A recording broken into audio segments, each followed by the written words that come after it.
지난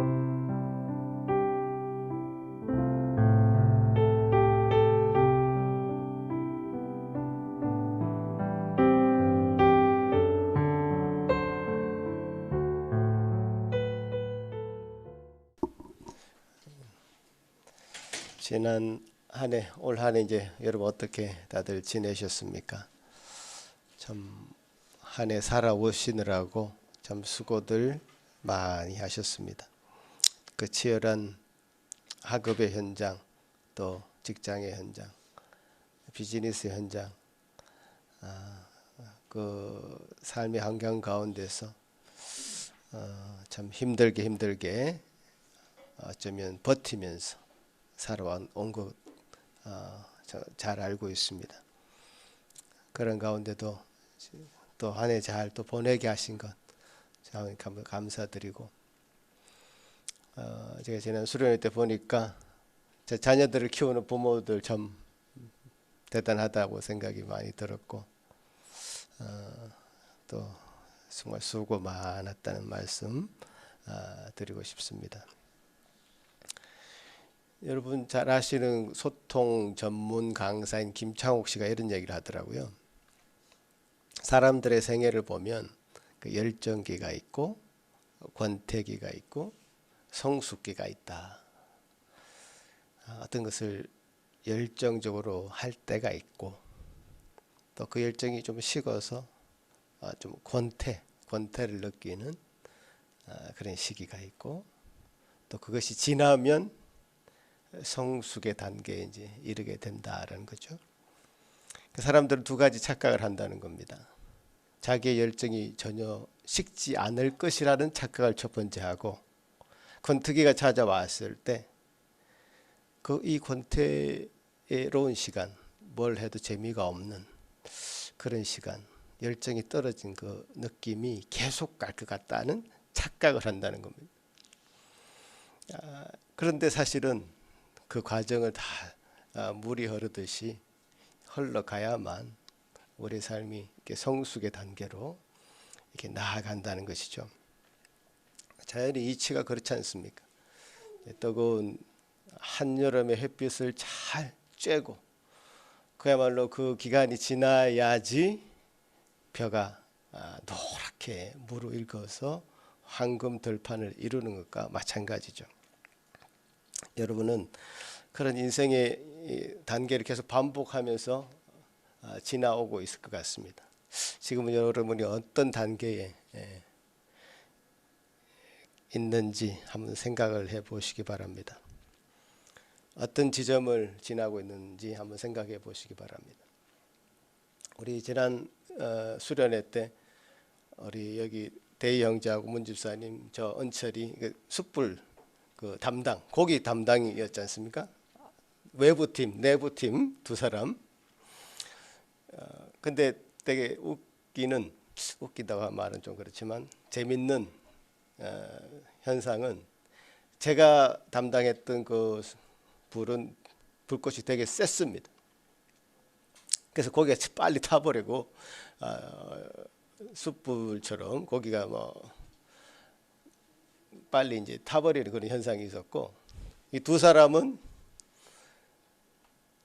고기가 너무 안 익어가지고 한참 기다려야 되는 그런 대조적인 불을 가지고 우리가 고기를 구웠습니다. 그래서 여러분 이제 고기를 굽기 가장 좋은 불은 활활 타오르는 불도 아니고 약한 불도 아니고 활활 나무가 다 탄 다음에 숯불만 남았을 때 은근하게 고기를 구웠을 때 가장 좋은 고기를 구울 수 있다는 그런 사실이 생각이 나더라고요. 이게 성숙이다 이런 생각이 듭니다. 하나님 앞에 우리 자신이 그렇게 성숙한 단계로 이제 나아져 가는데요. 성숙한 사람만이 세상을 따뜻하게 만들 수 있다. 성숙한 숯불만이 고기를 잘 구울 수 있는 것처럼 그렇게 생각이 들어집니다. 여러분 한번 잴 수만 있다면 여러분이 한 해 동안 얼마나 자랐는지, 여러분 키나 몸무게는 잴 수 있겠지만 여러분의 인격이 얼마나 성숙해졌는지 한번 잴 수만 있으면 재보면 좋겠다 하는 생각이 듭니다. 키처럼 몸무게처럼 잴 수 있는 방법이 없어서 우리가 잴 수는 없지만 그래도 그것을 측정할 수만 있다면 한번 재보면 좋겠다 이런 생각이 들고요. 어쩌면 이 성숙함을 측정하는 바로미터는 내 자신에게도 있지만 서로가 서로를 바라볼 때 저 사람 참 많이 달라졌어, 성숙해졌어, 그런 것을 느낄 수 있을 것 같습니다. 한 1년이 지난 다음에 여러분이 내년 이맘때에 나는 어떤 모습으로 다른 사람에게 비춰질까 라는 것을 한번 생각해 보시고 또 스스로도 한번 적적해 보시고 하나님 앞에 얼마나 주님을 닮아가고 있었는지를 한번 생각해 보면 좋을 것 같습니다. 또 어떤 부분을 우리가 측정해야 될 것인가? 성숙함을 측정할 때 분야가 있을 것 같습니다. 오늘 말씀에 그런 힌트가 좀 있는 것 같아가지고 제가 좀 나누려고 합니다. 오늘 읽지는 않았지만 에베소서 4장 13절 말씀 먼저 한번 보고 싶습니다.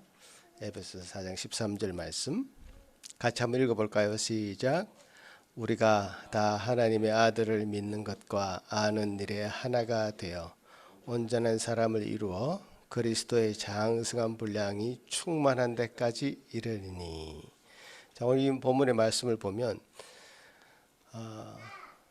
하나님의 아들을 믿는 것과 아는 것이 하나가 되어서 온전한 사람, 즉 머추어한 사람, 성숙한 사람이 되는데요. 그것은 그리스도의 장성한 분량이 충만한 데까지 이르게 된다라고 말씀하고 있습니다. 자, 여기 하나의 우리가 측정할 수 있는 영역인 것 같아요.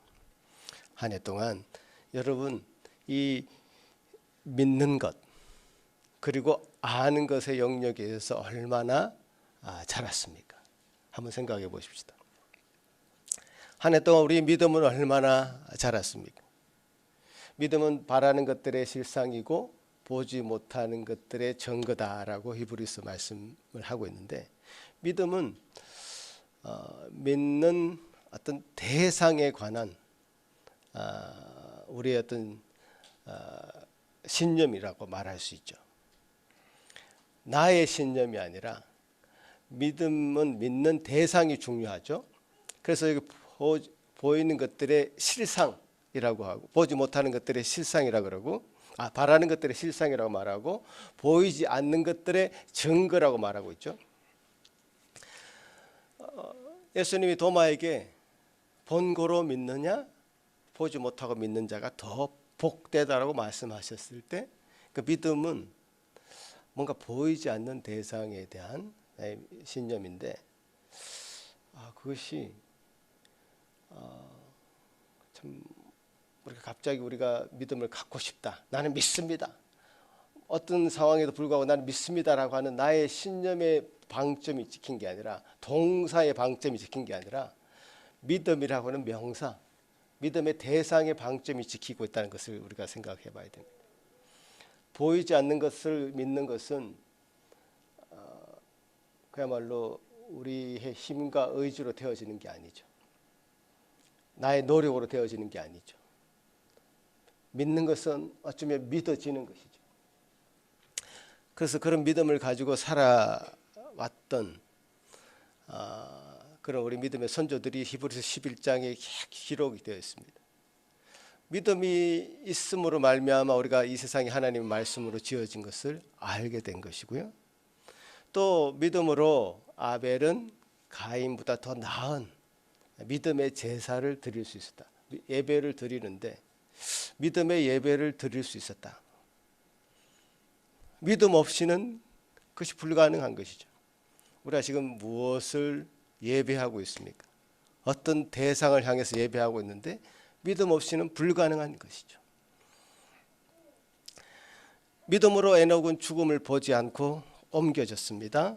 믿음으로 노아는 사람들의 비웃음 가운데도 120년 동안이나 방주를 지을 수 있었습니다. 믿음으로 아브라함은 어디로 가야 될지 모를 때 하나님이 지시한 곳으로 갈 수 있었습니다. 믿음의 하이라이트는 아브라함에게 있어서 믿음의 하이라이트는 100세 때 얻은 이삭을 하나님이 다시 바치라고 했을 때였죠. 성경은 그렇게 기록합니다. 그가 다시 살아날 줄로 믿었다. 그래서 기꺼이 그렇게 힘들게 얻은 아들을 주님 앞에 바칠 수 있었던 것이죠. 그러니까 믿음의 선조들의 이야기가 쫙 나오는데 이삭, 야곱, 요셉, 모세의 부모도 믿음으로 그 모세를 구하기 위해서 3개월 동안 그 죽음을 위협을 무릅쓰고 모세를 감출 수 있었다. 그리고 모세, 라합, 기드온, 바락, 삼손, 입다, 다윗, 사무엘 등등 다 나열하기에 시간이 부족하죠. 우리 앞에 믿음으로 살아갔던 그 믿음의 선배들이 있었기 때문에 우리도 그 길을 지금 뚜벅뚜벅 쫓아서 갈 수 있는 것이죠. 믿음의 사람들로 성경에 기록된 이들이 믿음의 영웅들로 기록된 것이 아니라 그들도 우리와 같이 연약한 자들이고 실수를 할 수 있는 자들이고 믿음이 약할 때도 있었다는 것을 성경은 계속 그리고 있습니다. 하나님을 전폭적으로 의지할 수 없어서 자기 꾀를 쓰기도 하고 자기 경험을 사용하기도 하고 지식에 의존하기도 합니다. 믿음의 사람들이 굴곡진 삶의 스토리가 다 성경입니다.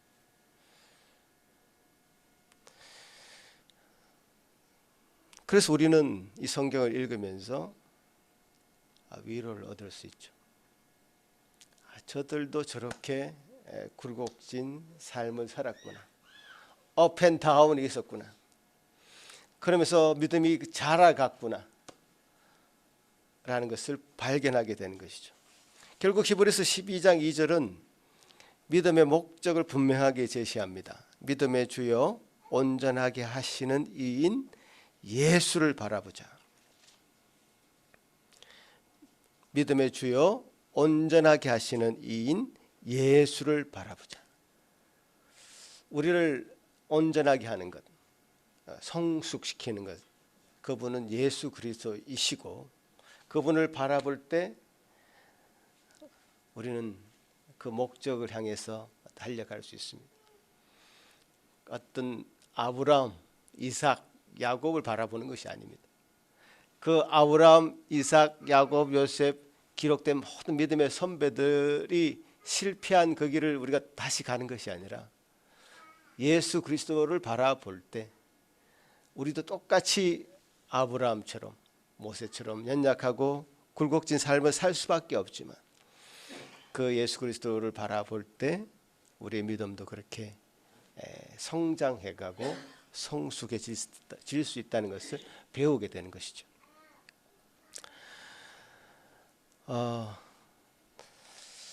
참으로 예수 그리스도를 바라볼 때 우리는 믿음의 한 성숙한 계단을 밟고 일어서게 되는 것입니다. 자, 이게 믿음의 측면이 그렇습니다. 그죠? 믿음은 다 설명하기는 어렵지만 어떤 대상이 분명히 존재하고 예수 그리스도시죠. 그 믿음의 대상에 대한 우리의 어떤 신뢰가 어떻게 쌓이는가? 성경에 기록된 믿음의 선배들이 걸어왔던 그 발자취를 볼 때 그것이 분명한 증거죠. 그리고 우리 삶의 경험이 주님께서 우리를 통해서 경험하게 하신 것들 통해서 점점 주님께 대한 우리 대상에 대한 신뢰가 확정되어 가죠. 그것이 이제 연륜이 쌓이면서 그 믿음이 더 점점 견고해지는 그런 과정 가운데 가는 것이 우리 주님께서 우리에게 요구하시는 것들이고,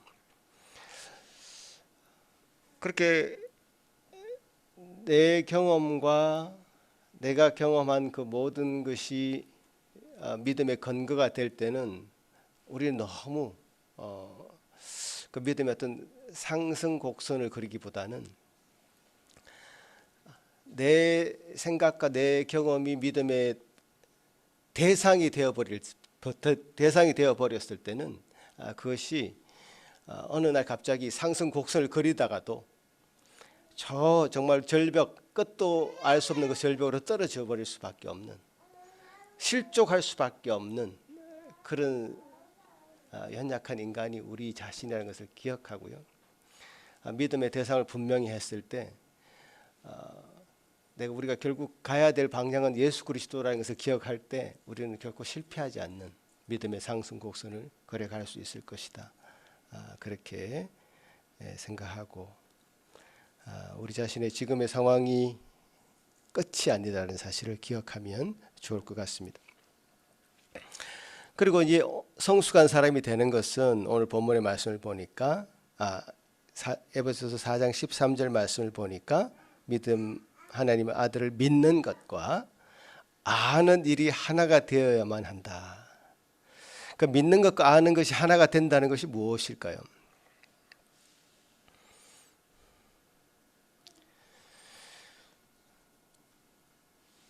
예수 그리스도를 아는 만큼 또 그분을 향한 믿음이 견고해지는 것이죠. 그 믿는 것은 터와 같은 것이고요, 아는 것은 건물과도 같은 것입니다. 믿는 것이라는 큰 터 위에 아는 것을 세워야 되는 것이죠. 만약에 아는 것이 세워지지 않으면 터만 닿고 건물이 없는 빈 터와 같을 것입니다. 결국 거기는 잡초만 무성할 것입니다. 믿음은 가치라고 할 수 있죠. 우리가 가야 될, 바라봐야 될 대상이고 밸류죠. 어떤 밸류를 향해서 우리가 가고 있습니다. 그 밸류가 되는 그 대상이 없으면 우리의 믿음은 헛것이죠. 가치라고 할 수 있는데, 아는 것은 팩트입니다. 사실입니다. 우리가 가지고 있는 믿음에 대한 가치와 우리의 지식이 일치될 때 그 사람의 삶이 온전하게 더 견고하게 세워질 수 있습니다. 하나님, 그리고 그분이 만드신 이 창조물, 또 그분의 전지전능하신 힘으로 이끌어 가시는 하나님의 역사라고 하는 이 세 기둥이 있다고 칩시다.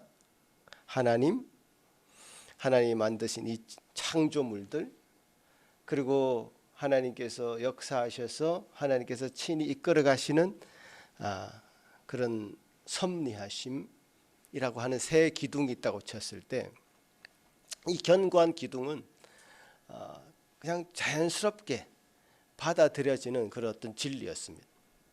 타당성 있게 받아들였어요. 하나님의 백성들 가운데 타당성 있게 받아들여졌었는데, 어느 날 이게 갑자기는 아닐 것입니다만은 서서히 인간의 가지고 있는 지식, 어떤 이성이라고 하는 것이 더 우위에 있으면서 이 믿음과 지식이 분열되는 현상을 경험하기 시작합니다. 이성주의, 과학주의가 등장하면서 믿음과 일치되지 않는 지식이 점점점 힘을 갖기 시작했습니다. 그동안 당연하게 받아들였던 하나님, 성경, 또 삼위일체 하나님에 대해서 의심하기 시작하고, 이제는 이성이 그 믿음 위에 우뚝 서가지고 알량한 지식으로 신앙을 조롱하는, 믿음을 조롱하는 지경에까지 이르게 되는 것이죠. 그래서 이제 지금은 거의 지식이 믿음 위에 군림하고 있습니다. 신앙을 가진 자는 미신을 섬기는 그 어떤 사람들의 부류에 속한 미개한 사람들이라고 조롱을 받고 있는 것이죠. 이런 조롱은 세상의 그 어떤 세력으로부터 끊임없이 반복적으로 일어나고 있습니다. 예를 들면 우리가 코로나를 경험했잖아요.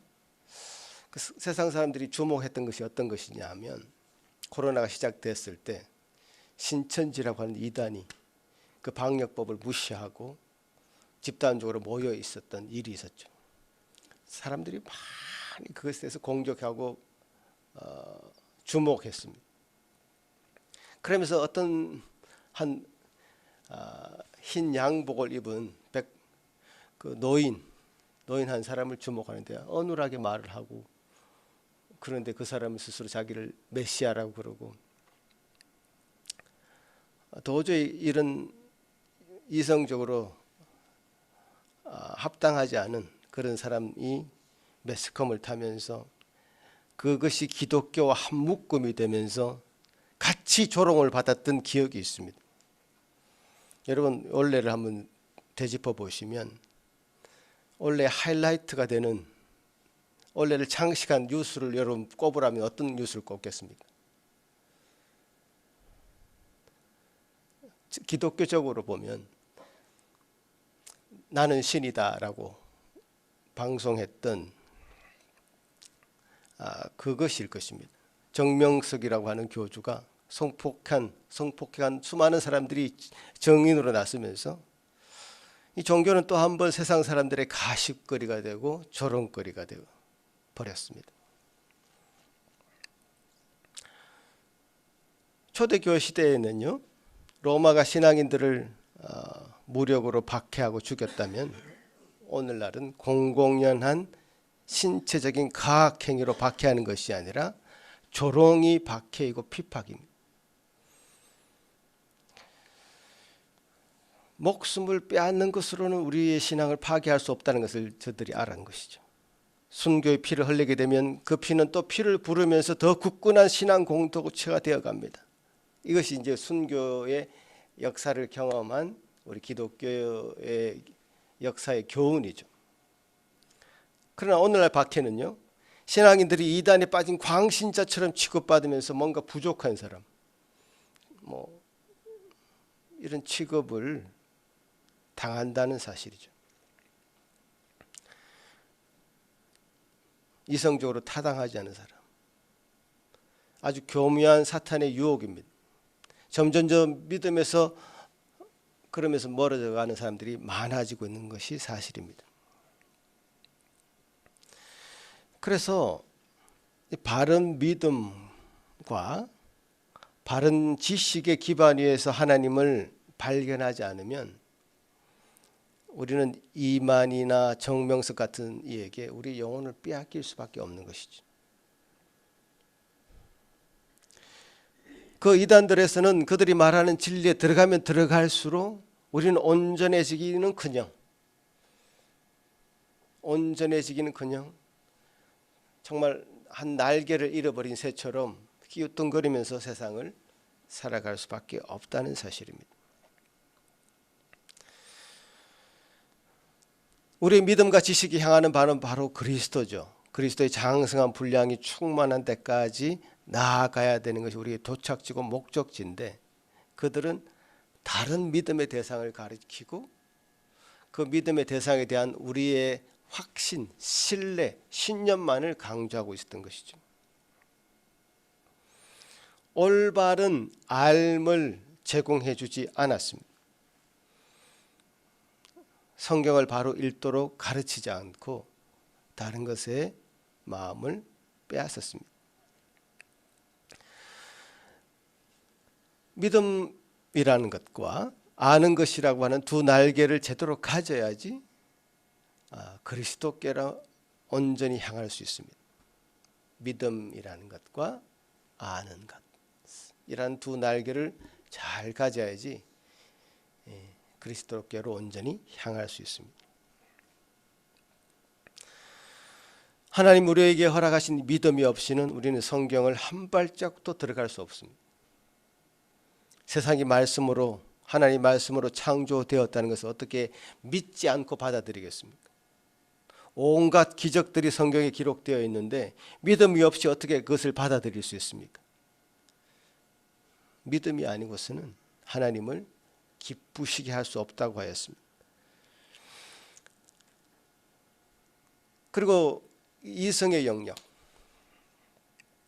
그러니까 믿는 것과 아는 것이 이제 조화롭게 뭔가 가야 되는데, 이성의 영역에서 그리스도께 나아가는 길에는 이성을 배제하고 믿음으로만 갈 수 없습니다. 왜 그런가? 성경이 우리 이성을 가진 인간이 읽을 수 있는 문자로 왜 되어 있겠습니까? 문자를 읽을 수 있는 것, 그리고 그것은 그 나라의 문법을 아는 것이고, 문맥을 이해한다는 것은 그 시대의 문화를 알고 있다는 뜻입니다. 이성을 가진 인간만이 그 성경을 이해하지, 개나 원숭이가 이 성경을 이해할 수 있습니까? 없습니다.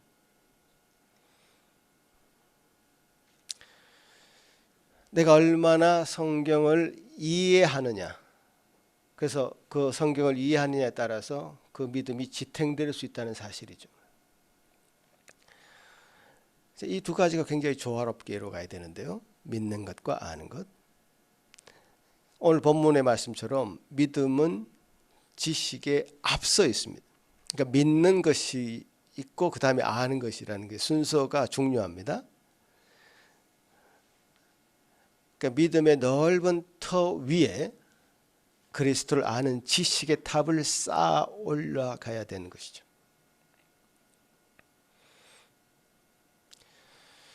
이런 신앙과 이성의 조화, 믿음과 지식의 조화가 있는 자에게는 어린 아이와 같이 절대로 머물러 있지 않는다. 어린 아이와 같이 유치한 상태에 머물러 있지 않고 자라가게 된다라는 것이죠. 어린아이의 신앙의 특징은 쉽게 사단의 속임수에 넘어가고 간사한 유혹에 빠지게 됩니다. 온갖 세상의 유혹과 풍조에 밀려 이리저리 흔들리게 됩니다. 이 사람이 말하면 이리로 우르르, 저 사람이 말하면 저리로 우르르, 바람에 밀려 배가 떠다니듯이 이리저리 세상의 풍조에 떠밀려서 흔들리는 사람, 그 사람이 어린아이의 신앙을 가진 자다라고 성경은 말하고 있습니다. 야고보서는 이렇게까지 심각하게 얘기합니다. 내가 하나님은 한 분인 줄로 믿느냐? 잘하는도다. 귀신들도 믿고 떠느니라. 정말 우리가 구원받는 바른 믿음 위에 서 있다면 그 믿음은 그리스도를 아는 일에서 확정하고 그리스도를 알아감으로써 그 믿음이 증거되고 그래서 열매가 맺어지는 그런 단계로 나아가게 되는 것입니다. 이 어린아이처럼 흔들리는 그런 요동치는 그런 삶을 사는 것이 아니라 믿음으로 분명한 삶의 열매가 나타나는 그런 삶으로 나아가게 된다는 것이죠. 그러니까 이게 믿음과 믿는 것과 아는 것의 어떤 오묘한 조화입니다. 우리가 절대적으로 믿어야 될 것입니다. 그리고 그 믿음의 대상이 누구인지 분명히 알아야 될 것입니다. 그래서 그리스도인들이 정말 저 사람들은 자기 이성도 없고 맹목적인 그런 신앙하는 어떤 집단이라고 하는 그 인식을 이 세상 사람들에게 지워버려야 됩니다. 지워버릴 수 있도록 우리가 보여줘야 됩니다. 참 믿음이 있으면서도 참 이성적인 이 두 가지가 공존할 수 있다는 사실을 알려줘야 됩니다. 성경을 읽으면서 여러분 어떤 생각을 하십니까? 성경은 굉장히 다양한 언어로 이제 번역이 돼 있죠. 헬라어, 히브리어가 기본적인 언어였고 수많은 언어로 이제 번역이 되고 그래서 우리가 그 번역된 성경들을 읽고 있잖아요. 엄청난 이성의 활동이 거기 가미되어 있는 것이죠. 번역되지 않았으면 우리가 그것을 어떻게 쉽게 받아들이겠습니까? 여러분 헬라어를 다 배우겠습니까? 히브리어를 다 배우겠습니까? 그렇게 배워서 그 성경을 읽는 사람도 있습니다. 그 글자를 파악한다는 것은 어느 한 나라의 랭귀지를 습득한다는 것은 어마어마한 이성의 작용입니다. 그래서 성경이 우리에게 문자로 주어졌을 때 그 문맥을 정확하게 파악하고 정말 이 말씀이 뜻하는 바가 무엇인지 깨달을 수 있는 그런 이성의 활동은 분명히 중요합니다. 그러니까 성경은 가끔 이런 이성의 작용이 요구됩니다. 성경을 해석할 때요. 여러분, 제가 옛날에 창세기 설교할 때 그 장면을 한번 떠올려 보십시오. 야곱이 어느 날 야복 강가에서 하나님과 씨름하는 장면이 있습니다. 야곱은 그 하나님과 씨름할 때 그 대상을 놔주지 않았습니다. 놔주지 않고 그 대상에게 뭐라고 나는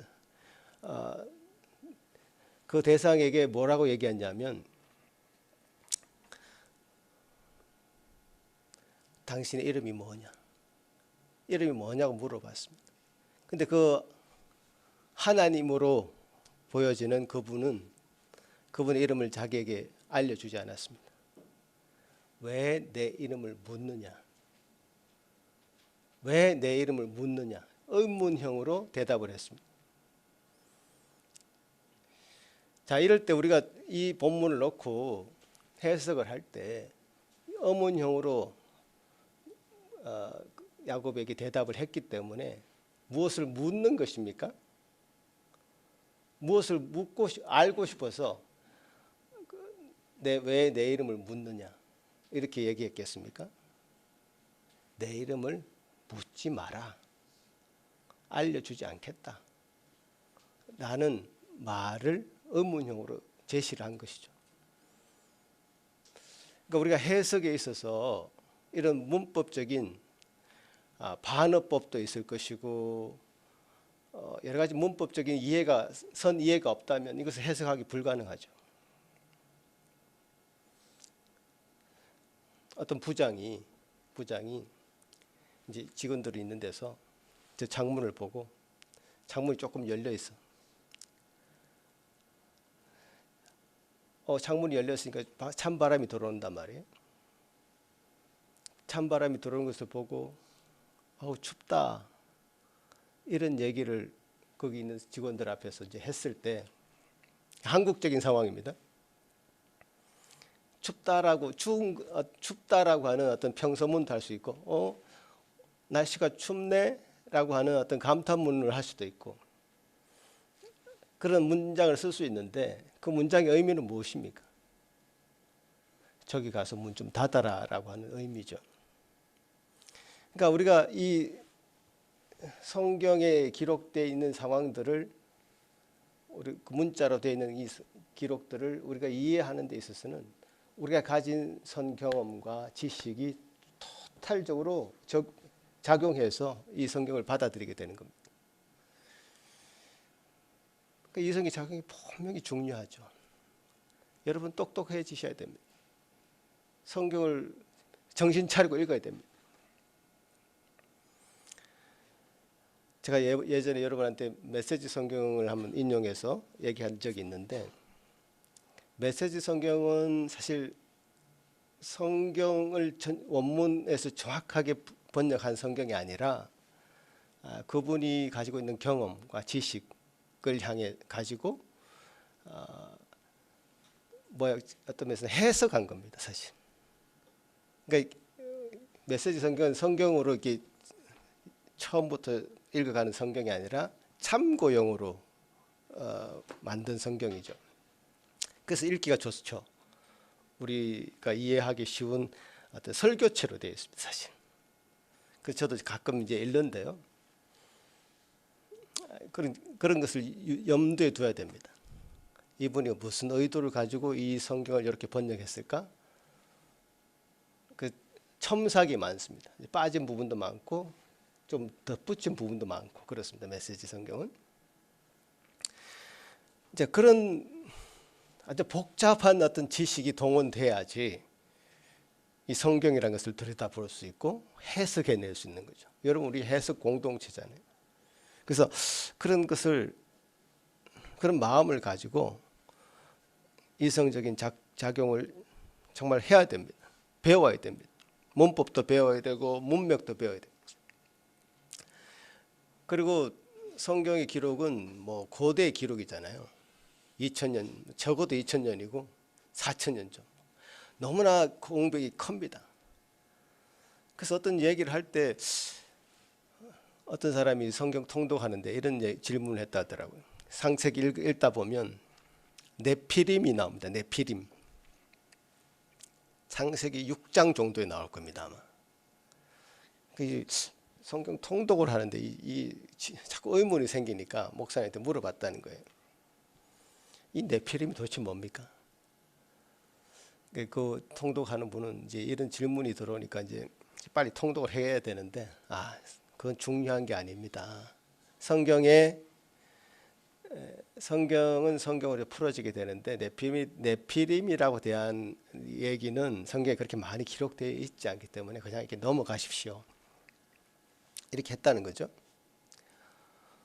자, 그러면 우리가 성경을 읽어가는데 이런 듣도 보도 못한 한 단어가 나왔고 이 네피림이라는 것은 분명히 존재한 어떤 민족이었을 것 같은데 이것이 잘 이해되지 않고 그냥 슥 넘어갔을 때 뭐 성경 물론 읽을 수는 있겠죠. 그렇지만 성경 전체가 우리하고 어떤 면에서는 대화를 하고 있는데 그 네피림을 알지 못하고 넘어갔을 때와 그것을 알고 넘어갔을 때의 성경을 이해하는 폭의 수준은 달라질 수밖에 없죠. 달라질 수밖에 없죠.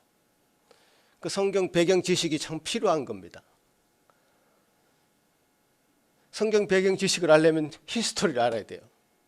역사를 알아야 돼요. 그 역사 히스토리 뭐 이런 이야기를 하면 또 힘들어 하잖아요, 여러분. 그죠? 그래서 이 성경을 이게 여러분 한 해 동안 얼마나 좀 읽어왔는지 잘 모르겠습니다. 근데 지금 성경 읽고자 하는 열망이 더 커진 것은 사실입니다. 여러분에게. 제가 여러분에게 그것이 보입니다. 이게 커진 열망 좋습니다. 그러나 이게 더 세밀하게 읽을 수 있는 그리고 해석해낼 수 있는 그런 마음이 우리에게 더 충만하게 있어야 된다. 아주 그야말로 연구를 해야 된단 말이죠.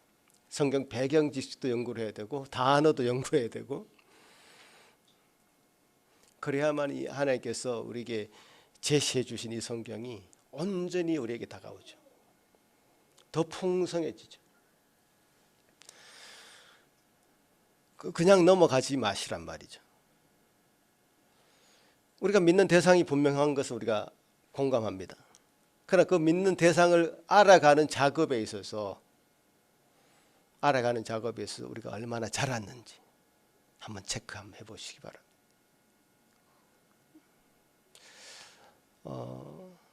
저런 이단 사입이 정명서, 신천지와 같은 부류로 여러분 취급받고 싶지 않잖아요. 저는 너무 기분 나쁩니다.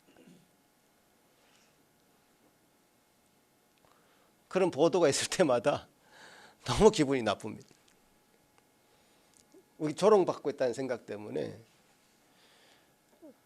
너무 기분이 안 좋습니다. 또 그런 취급을 받아서는 안 되잖아요.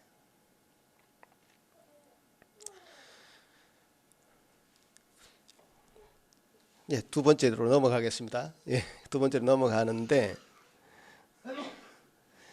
오늘 두 번째는 15절 말씀, 오늘 본문 말씀이죠. 같이 한번 읽어볼까요? 시작. 안에서 참된 것을 하라. 무사히 그에게까지 자랄지라. 예, 그는 곧 그리스도시다. 범사에 그에게까지 자라야 되는데 그는 곧 그리스도다, 이런 말씀이시죠. 사랑 안에서 참된 것을 하라. 이것도 참 많은 이야기가 여기 담겨져 있습니다. 뭐 사랑이라는 주제 우리가 참 많이 말할 수 있습니다. 사랑과 감기는 감출 수 없는 것이죠. 사랑하는 사람은 그 사랑이 드러나게 되어 있습니다. 생활에서 드러나게 되어 있습니다. 오늘 본문에 이제 범사에 그게까지 자라자라고, 이게 범사에라고 말하고 있습니다. 그러니까 온전하게 그리스도께로 자라야 한다면 우리 삶의 전 영역에서 범사에 그리스도께까지 자라야 합니다. 우리의 삶이 이제 그리스도로 충만해지는 것을 의미하겠죠. 그리스도로 흘러 넘쳐야 됩니다. 그런 삶이 될 때 우리 그리스도인의 삶은 참 향기가 난다, 이렇게 얘기하죠. 향기가 난다. 죽은 사람에게는 죽은 시신의 냄새가 날 것이고 그리스도인에게는 그리스도의 향기가 난다. 그 사랑이 그 안에 가득 차 있기 때문에 그렇습니다. 그래서 그리스도의 사랑을 우리가 가득 차 있다면 그것이 우리 삶에서 이렇게 드러날 수밖에 없는 거예요. 감출 수 없는 것. 감출 수 있는 성격의 것이 아닙니다. 사랑이라는 것은. 여러분 사랑하십니까? 그리스도를? 향기처럼 드러날 수, 향기가 난다는 거예요.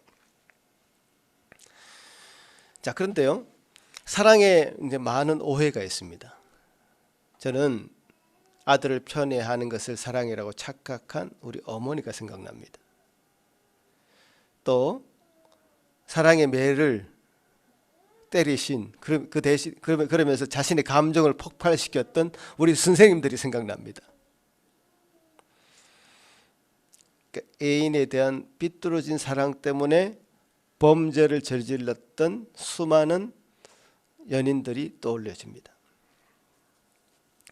자, 이게 사랑이라는 것이 쉬운 것이 또 아니에요. 사랑 안에서 참된 것을 하라고 그러잖아요. 그 참된 것을 하는 것은 진리를 행하는 것입니다. 참된 생활을 하는 것이죠. 진리는 거짓과 동행할 수 없죠. 진리는 빛인데요. 어떻게 어두움과 진리가 함께 있습니까? 말도 안 되죠. 참된 것을 하는 것은 정의를 행하는 것입니다. 근데 사랑 안에서 하라고 얘기하거든요. 그 사랑 안에서 참된 것을 하는 것, 바른 생활을 하되 사랑 안에서 하라라고 하는 주문을 우리에게 하는 겁니다. 이게 쉬운 것이 아닙니다. 여러분 부부 생활 가운데 참 주부 사랑하시죠? 사랑해야 됩니다. 그러나 그 안에 참된 것이 있어야 된다. 여러분 직장 생활에서 그들을 사랑합니다.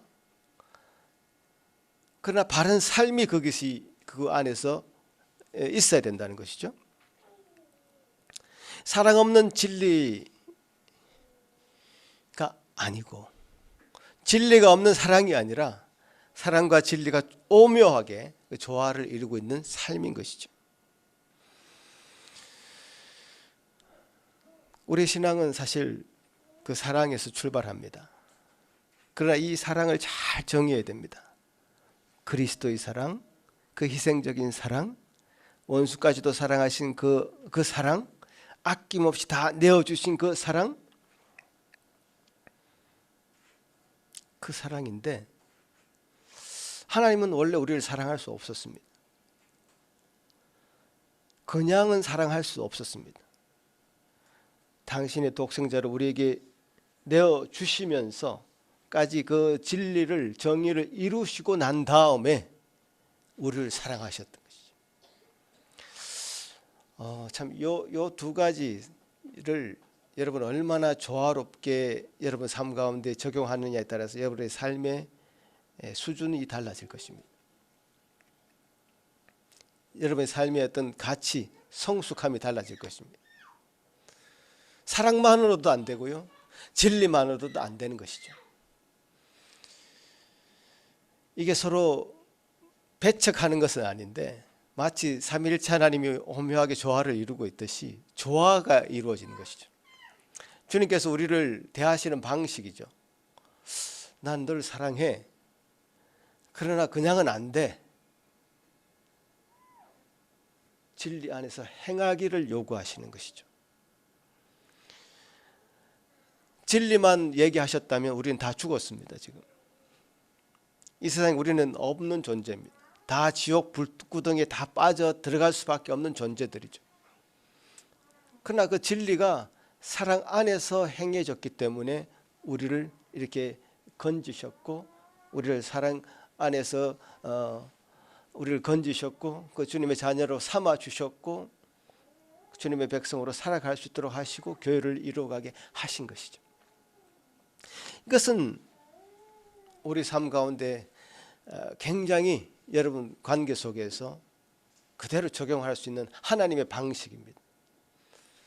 하나님이 우리를 커뮤니케이션 하는 방식이 이렇다면 우리도 그렇게 해야죠. 하나님이 우리를 사랑하셔. 하지만 그냥 사랑하시는 것은 아니야. 그냥 사랑할 수 없는 존재야. 어떤 대가를 치러서 그 사랑의 관계를 이루셨어.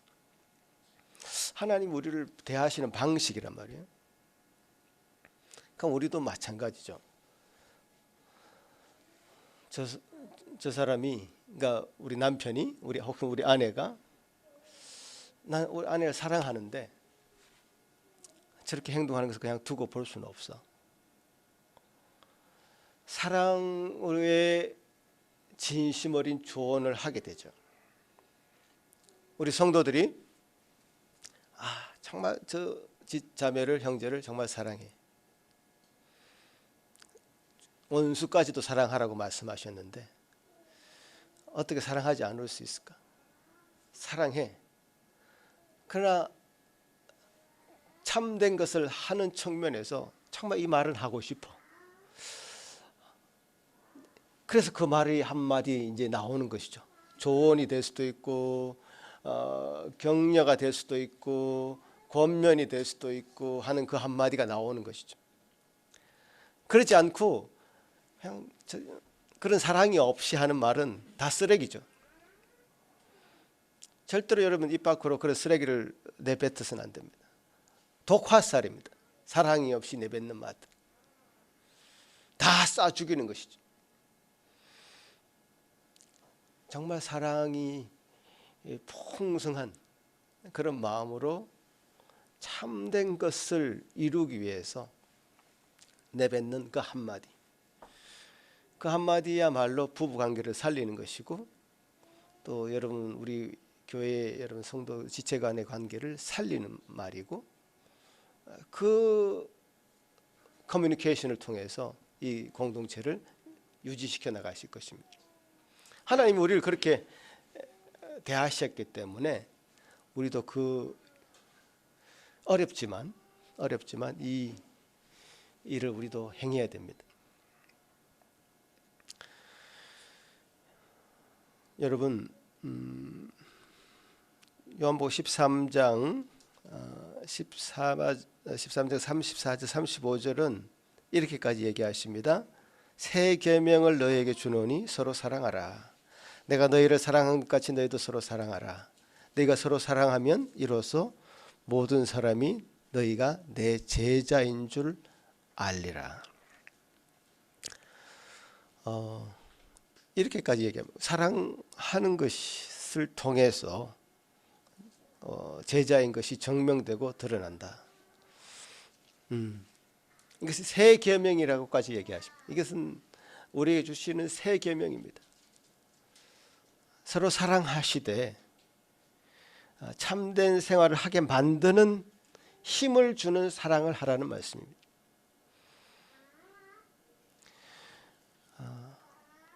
저와 여러분이 참으로 그리스도인이라면, 제자라면 서로 사랑하는 증거가 있어야 된다는 뜻이기도 합니다.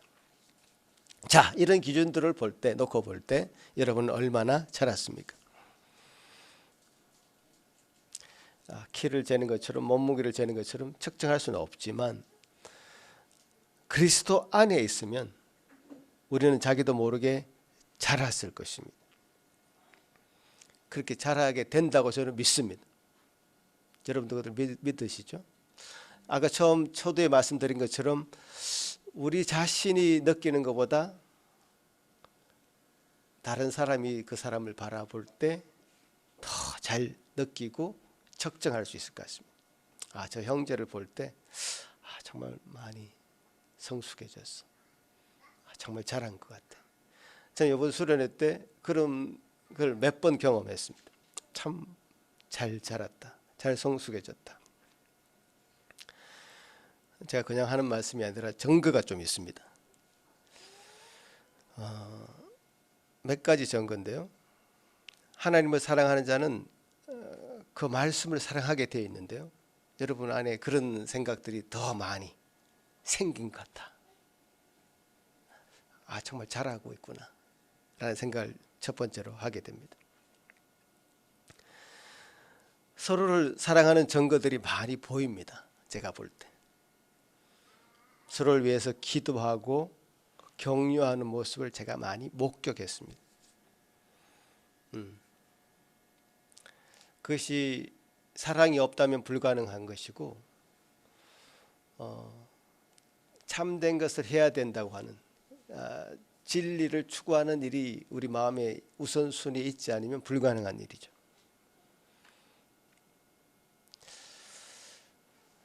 그렇게 여러분에게 그런 모습이 많이 작년보다 더 많이 보이게 된 것은 참 감사한 일입니다. 앞으로 1년 이제 내년 이맘때 한 해를 마감하면서 또 어떤 자라남, 어떤 성숙함이 있을지 한번 기대를 해보게 됩니다. 어떤 모습일까? 우리가 수련회 때 8가지 항목을 쭉 놓고 우리 교회를 한번 점검해보는 시간이 있었는데 어떤 풍성함이 각 영역에게 나타났을까 기대하게 됩니다. 얼마나 많이 우리는 더 가족처럼 되었을까? 얼마나 우리는 더 환대하고 얼마나 서로 돌보고 서로 섬기고 복음이 우리 안에 있다면 그 복음은 사랑을 감출 수 없는 것처럼 복음도 감출 수 없는 것인데 얼마나 많은 사람들을 전도하고 또 다른 교회를 향해서 파송할 수 있는가? 이제 그런 모습들이 그런 열매들이 맺혀질 것을 기대하는 마음을 갖게 됩니다. 그런 의미에서 여러분에게 감사를 드립니다. 한 해를 마무리하면서 우리는 또 이만큼 자랐음을 확인하면서 서로 감사하시기 바랍니다. 또 이 모든 것은 주님이 우리에게 그때그때 베풀어 주셨던 은혜였음을 고백하는 저와 여러분이 되기를 간절히 바라겠습니다. 기도합시다. 아버지 하나님 감사합니다. 주님은 그렇게 또 우리를 한 해 살아가게 하셨습니다. 참 그냥 그렇게 살아온 한 해가 아니었고 이 모양 저 모양 저희들을 치열하게 삶의 현장 속에서 살게 하셨다가 이렇게 주님이 원하시는 사람으로 점점 성숙해져가는 증거들을 우리 속에서 또 서로에게 발견하게 하시니 감사합니다. 아직 부족한 것이 있지만 아직도 굴곡진 삶이 우리 삶 가운데 있지만 결국 그리스도의 장승한 분량에까지 참 그리스도 예수에게까지 자랄 수 있는 그런 소망을 저에게 주셨으니 감사를 드립니다. 아버지 하나님 다음 한 해가 지나고 또 마지막 예배가 될 때 우리 자신을 다시 한번 그려보기를 소망합니다. 얼만큼 자랐을까? 얼만큼 성숙했을까? 얼만큼 주님을 닮아가고 있는가? 나는 얼만큼 주님의 원하시는 삶을 살고 있는가? 내 모습 속에 하나님의 형상은 얼마나 이루어졌을까? 생각해보며 우리 자신을 돌아볼 수 있는 귀한 한 해가 될 수 있도록 주님 주장하여 주옵소서. 감사합니다. 우리에게 주신 귀한 은혜 감사하고 예수님 이름으로 기도합나이다. 아멘.